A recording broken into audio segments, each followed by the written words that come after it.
Hello दोस्तों, अगर आप भी एसएससी एमटीएस 2026 में अपनी एक सीट पक्की करना चाहते हैं तो याद रखिए कि मेरिट मैथ या रीजनिंग से नहीं बल्कि इसी जीके और इंग्लिश से बनेगी। आज की इस वीडियो में मैं आपके लिए लेकर आई हूँ वो 20 मोस्ट रिपीटेड प्रश्न जो एसएससी पिछले 5 सालों से बार बार पूछ रहा है। आज का टारगेट है 20 में से 18 प्लस।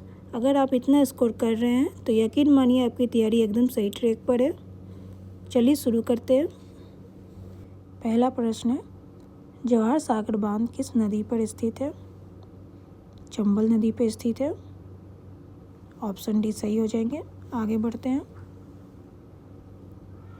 कर्क रेखा को 2 बार पार करने वाली नदी कौन सी है? माही नदी है जो कर्क रेखा को 2 बार पार करती है। ऑप्शन सी करेक्ट हो जाएंगे। अगले प्रश्न पे आते हैं। आर्य शब्द का शाब्दिक अर्थ क्या है?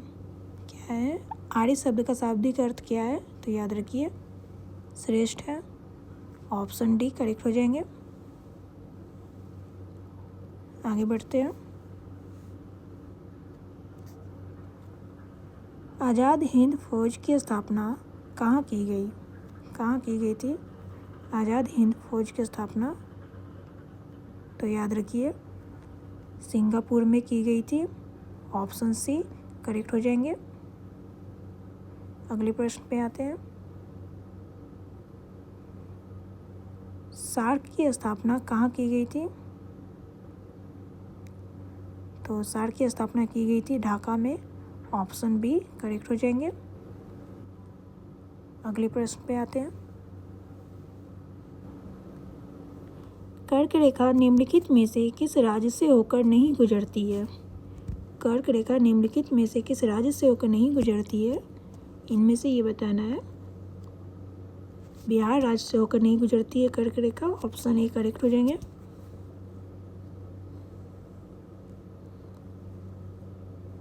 गुरु नानक का उत्तराधिकारी कौन था?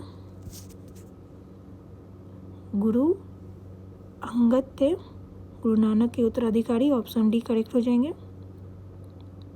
आगे बढ़ते हैं।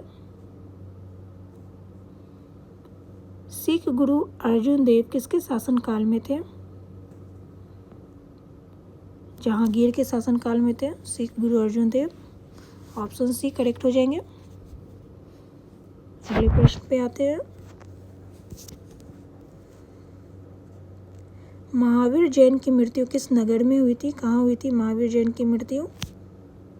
पावापुरी में हुई थी। ऑप्शन सी करेक्ट हो जाएंगे। अगले प्रश्न पे आते हैं।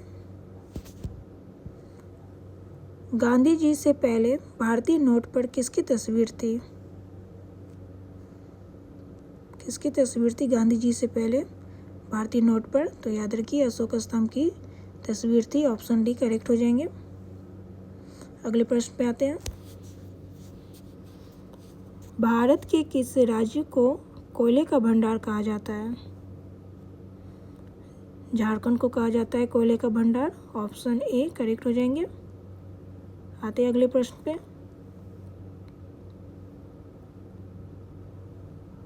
1923 में नागपुर में कौन सा सत्याग्रह हुआ था? झंडा सत्याग्रह हुआ था 1923 में नागपुर में। ऑप्शन डी करेक्ट हो जाएंगे। अगले प्रश्न पे बढ़ते हैं। हड़प्पावासी पत्थर से मोहरें भी बनाते थे। ये आम तौर पर किस आकार की होती थी? आयताकार होती थी। अगले प्रश्न पे आते हैं।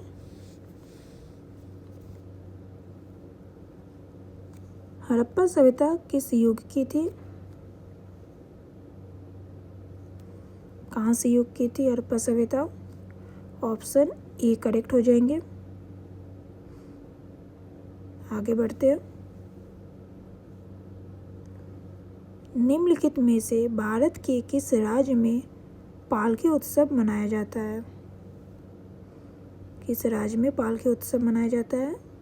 तो महाराष्ट्र में मनाया जाता है। ऑप्शन सी करेक्ट हो जाएंगे। आगे बढ़ते हैं। संविधान सभा के सामने संविधान की प्रस्तावना किसने पेश की थी? संविधान सभा के सामने संविधान की प्रस्तावना किसने पेश की थी? तो याद रखिए जवाहरलाल नेहरू ने की थी। ऑप्शन ए करेक्ट हो जाएंगे। अगले प्रश्न पे आते हैं। संविधान के पहले अनुच्छेद के अनुसार भारत क्या है? राज्यों का संघ है। ऑप्शन सी करेक्ट हो जाएंगे। अगले प्रश्न पे आते हैं। भारत के संविधान में पहली बार किस वर्ष संशोधन किया गया था? किस वर्ष संशोधन किया गया था ये बताना है। तो 1951 ईस्वी में पहली बार संशोधन किया गया था भारत के संविधान में। ऑप्शन ए करेक्ट हो जाएंगे। आगे बढ़ते हैं। लोकसभा में पद संभालने के लिए न्यूनतम उम्र क्या है? 25 वर्ष है। ऑप्शन सी करेक्ट हो जाएंगे। बढ़ते अगले प्रश्न पे। निम्नलिखित में से कौन कभी इंडियन नेशनल कांग्रेस के प्रेसिडेंट के रूप में नहीं चुने गए? बाल गंगाधर तिलक जो कभी इंडियन नेशनल कांग्रेस के प्रेसिडेंट के रूप में नहीं चुने गए थे। ऑप्शन डी करेक्ट हो जाएंगे। ठीक है।